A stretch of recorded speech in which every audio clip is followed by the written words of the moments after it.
వారాహి నవరాత్రుల సందర్భంగా 150 మంది ఋత్వికులతో సహస్ర చండీ మహాయాగం సంప్రదించండి. నమస్తే, వెల్కమ్ టు అవర్ ఛానల్. నేను పద్మిని. ప్రస్తుతంతో పాటు ప్రముఖ ఆధ్యాత్మికవేత్త, దత్త ఉపాసకులు, శ్రీపాద శ్రీవల్లభ దత్తపీఠం వ్యవస్థాపకులు శ్రీమతి లతా దత్త గారు మనతో పాటు ఉన్నారు. మాట్లాడదాం. నమస్తే అక్క. నమస్తే పద్మిని. అక్క, జూన్ 18వ తారీఖున చాలా యోగవంతమైనటువంటి రోజు వస్తోంది, గురు పుష్యమి యోగంతో. సంవత్సరంలో 2-3 పర్యాయాలు మాత్రమే ఇటువంటి యోగవంతమైనటువంటి రోజులు వస్తాయి. మరి ఈ గురు పుష్యమి యోగాన్ని ఎట్లా యూటిలైజ్ చేసుకోవాలి?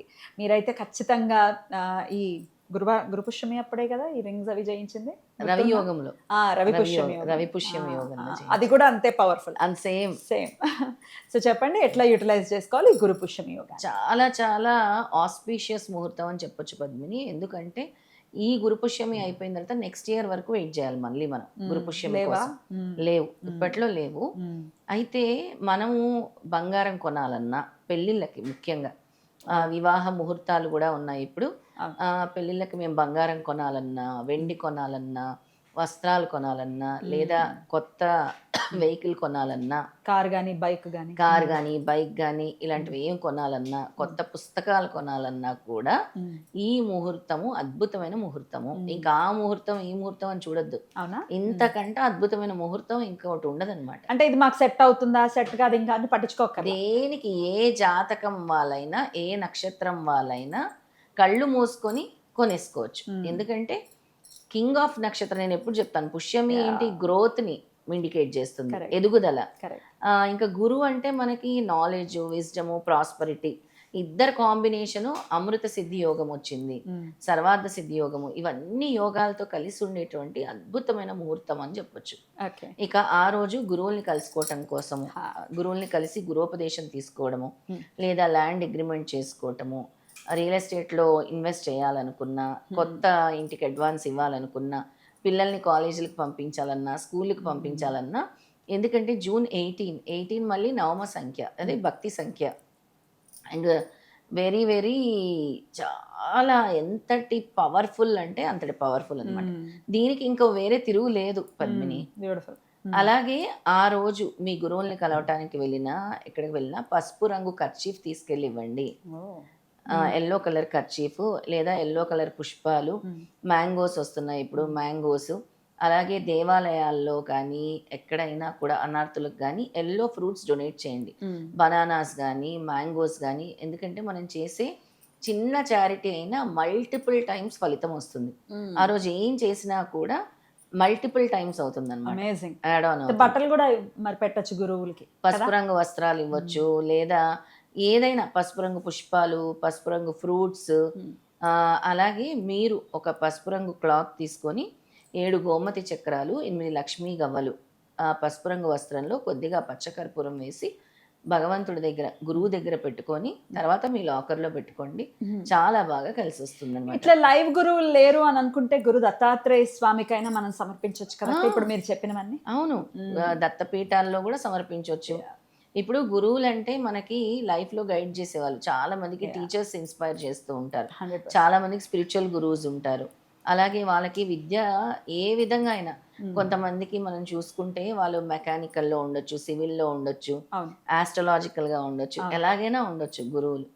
ఏ విధమైన గురువు అయినా సరే గురువే. మీ లైఫ్కి ఒక పాత్ చూపించిన వాళ్ళు గురువే.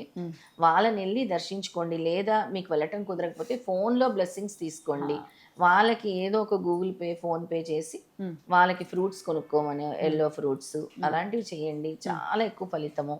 అలాగే మీరు బంగారం కొనలేము అని నిరాశ పడవలసిన అవసరం లేదు. ఆ రోజు చక్కగా పసుపు రంగు ఏదైనా, నేను చెప్పాను కదా, ఎల్లో కర్చీఫ్ తెచ్చిపెట్టుకోండి, లేదా పసుపు కొని తెచ్చుకోండి. పసుపు లేదా పసుపు కొమ్ములు కొని తెచ్చుకున్నా చాలా మంచిదన్నమాట. చాలా చాలా కలిసి వస్తుంది. అమేజింగ్. నవగ్రహాల్లో గురుగ్రహానికైనా ఈ పసుపు కొమ్ములు అలా మాల కింద వేయొచ్చు. 54 పసుపు కొమ్ముల్ని చక్కగా మాల కింద కట్టి, మనం ఎలాగైతే ఇప్పుడు గురువుకి మనము ఈ కాబూలి శనగలు దండ ఎలా అయితే గుచ్చుతామో, అలాగే ఈ పసుపు కొమ్ములతో దండ వేసినా కూడా గురువు అనుగ్రహం వెంటనే లభిస్తుంది. ఎందుకంటే నేను అనగాస్వామి, అనగాలక్ష్మి పూజ చేసేటప్పుడు స్వామికి పసుపుతో చేయిస్తాను, అమ్మవారికి కుంకుమతో చేయిస్తాను. అర్చన అర్చన ఆ రోజు అనగా స్వామి అనగాలక్ష్మి అష్టోత్తరం చదువుకోండి ఇంట్లో. నేను చెప్పిన ఈ చిన్నది గోమతి చక్రాలు లక్ష్మీ గమలు తీసుకొచ్చి పెట్టుకొని తర్వాత లాకర్లో పెట్టుకోండి. మీకు సక్సెస్ అనేది వస్తుంది. అమేజింగ్. ఆ సక్సెస్ కోసం ఎదురు చూస్తూ ఉంటాం కదా, అలాంటి సక్సెస్ వస్తుంది అనమాట. రైట్. అయితే సక్సెస్ అంటే నాకు గుర్తొచ్చింది, మీరు జనాల్లోకి బాగా సక్సెస్ఫుల్గా వెళ్ళింది సిద్ధమంగళ స్తోత్రంతో. అవును, ఖచ్చితంగా కదా. అసలు మన ఫస్ట్ వీడియో కూడా అదే. అవును, ఇఫ్ యు రిమెంబర్. ఎస్. అది ఎందుకు మర్చిపోతాం, అసలు సిద్ధమంగళ స్తోత్రమే నన్ను నిలబెట్టింది. నాకు వాక్స్థితి వాక్చాతుర్యం పీఠం రావటానికి కారణమే సిద్ధమంగళ స్తోత్రం. 100%. నేను ఈ విధంగా ఇక్కడ కూర్చున్నాను చెప్తున్నానంటే దానికి దత్తాత్రేయ స్వామి ఈ స్తోత్రం ద్వారా నన్ను ఇక్కడ కూర్చోబెట్టారు. ఖచ్చితంగా. ఎందుకంటే ఫస్ట్ టైం నాకు ఇంకా గుర్తుంది 4 years బ్యాక్ అనుకుంటా. 4 years బ్యాక్. అవును, ఏమైనా చేద్దాం అక్క, దత్తుడి ఆరాధనలో ప్రత్యేకంగా ఉన్నారు అని అంటే సిద్ధమంగళ స్తోత్రం గురించి చెప్దామా అన్నారు. అవును, ఓకే చెప్దామని చెప్పి కూర్చొని చేయడం జరిగింది. సరే, ఇట్లా యోగవంతమైనటువంటి రోజుల్లో సిద్ధమంగళ స్తోత్రాన్ని జపించడం ఎటువంటి ఫలితాన్ని ఇస్తుంది? అద్భుతమైన ఫలితాలను ఇస్తుంది. ఎందుకంటే మామూలుగా ఒక్కసారి సిద్ధమంగళ స్తోత్రం చదివితేనే స్వామి చెప్పారు, నాయనలారా పరమ పవిత్రమైన ఈ సిద్ధమంగళ స్తోత్రం పఠించిన ఎడల అనగాష్టమి వ్రతము చేసి సహస్ర సద్బ్రాహ్మణులకు భోజనం పెట్టిన ఫలము లభించును.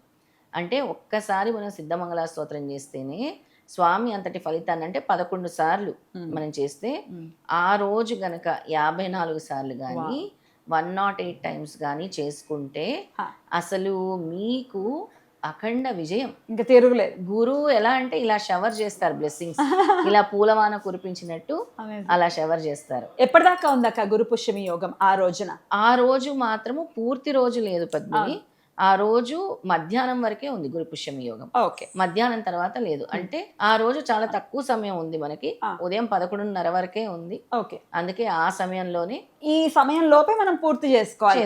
ఆరాధన అయితే ఏంటి, ఇప్పుడు సిద్ధమంగళ స్తోత్రం ఏదైనా కూడా. ఓకే, ఒకవేళ ఆ ముహూర్తంలో మొదలు పెడితే సాయంత్రం వరకు కూడా మీరు చదువుకోవచ్చు, అలా ఏమీ తప్పు లేదు. స్టార్ట్ చేయడమే ఇంపార్టెంట్.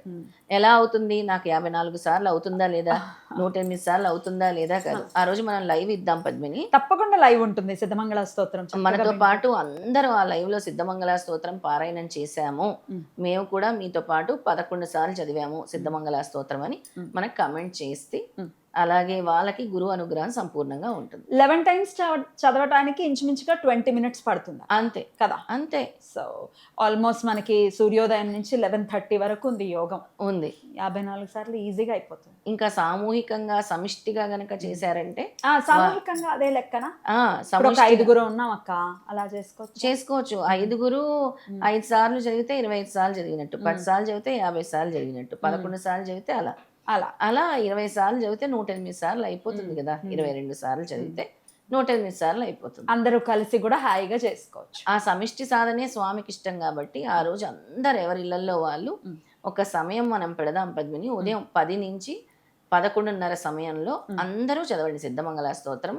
ఆ సమయంలో మాకు కమెంట్స్ పెట్టండి. మీ పనంతా చేసేసుకోండి. 10 to 11:30 వరకు ముహూర్తం ఉంది కాబట్టి మీ ఇళ్లలోనో లేదో దేవాలయాల్లో పీఠాల్లో, లేదా మన దత్తపీఠంకి రావాల్సిన వాళ్ళు హైదరాబాద్లో ఉండే వాళ్ళు రావచ్చు, లేదా ఎవరి ఇంట్లో వాళ్ళు కూర్చొని మీ పూజ గదిలో స్వామి ముందు కూర్చొని చదివి మాకు కమెంట్ చేయండి. రైట్. అయితే ఒకసారి మనం పాడేద్దామా సిద్ధమంగళ? తప్పకుండా పద్మిని. సిద్ధమంగళ స్తోత్రం అలాగే నామజపం కూడా చెప్తాను. ఆ 2 నామస్మరణ కూడా భజన లాగా చేసుకోవచ్చు. అలాగే అక్క, ముందే చేద్దాం. ముందు సిద్ధమంగళ స్తోత్రం చేసేద్దాం. శ్రీపాదరాజం శరణం ప్రపద్యే, శ్రీదత్తరాజం శరణం ప్రపద్యే. సిద్ధమంగళ స్తోత్రం. శ్రీమదనంత శ్రీ విభూషిత అప్పల లక్ష్మీ నరసింహరాజా, జయ విజయీ భవ దిగ్విజయీ భవ, శ్రీమదఖండ శ్రీ విజయీ భవ.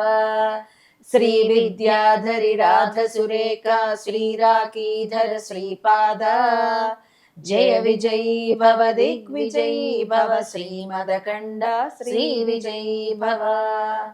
మాతా సుమతి వాత్సల్యామృత పరిపోషిత జయ శ్రీపాద, జయ విజయీ భవ దిగ్విజయీ భవ, శ్రీమదఖండ శ్రీ విజయీ భవ. సత్య ఋషీశ్వర దుహితానందన బాపనార్యనుత శ్రీచరణ, జయ విజయీ భవ దిగ్విజయీ భవ, శ్రీమదఖండ శ్రీ విజయీ భవ. సవితృకాటక చయన పుణ్యఫల భరద్వాజ ఋషి గోత్ర సంభవ జయ విజయీ భవ దిగ్విజయీ భవ శ్రీమదఖండ శ్రీ విజయీ భవ దోచౌపాతి దేవలక్ష్మి ఘన సంఖ్యా బోధిత శ్రీచరణా జయ విజయీ భవ దిగ్విజయీ భవ శ్రీమదఖండ శ్రీ విజయీ భవ పుణ్యరూపిణీ రాజమాంబసుత గర్భ పుణ్యఫల సంజాత జయ విజయీ భవ దిగ్విజయీ భవ శ్రీమదఖండ శ్రీ విజయీ భవ సుమతి నందన నరహరి నందన దత్త దేవ ప్రభు శ్రీపాద జయ విజయీ భవ దిగ్విజయీ భవ శ్రీమదఖండ శ్రీ విజయీ భవ పీఠికాపురా నిత్య విహారా మధుమతి దత్త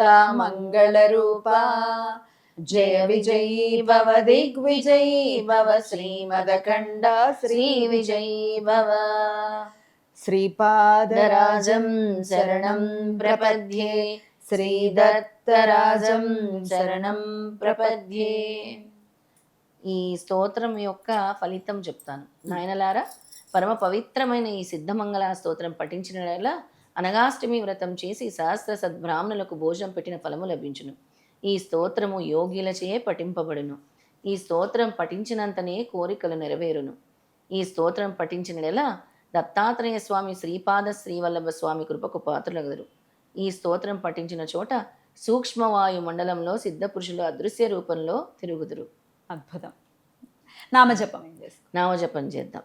దిగంబర దిగంబర శ్రీపాద వల్లభ దిగంబర దిగంబర దిగంబర శ్రీపాద వల్లభ దిగంబర బ్రహ్మ విష్ణు మహేశ్వర శ్రీపాద వల్లభ దిగంబర బ్రహ్మ విష్ణు మహేశ్వర శ్రీపాద వల్లభ దిగంబర దిగంబర దిగంబర శ్రీపాద వల్లభ దిగంబర దిగంబర దిగంబర శ్రీపాద వల్లభ దిగంబర దత్త దిగంబర దత్త దిగంబర శ్రీపాద వల్లభ దిగంబర దత్త దిగంబర దత్త దిగంబర శ్రీపాద వల్లభ దిగంబర.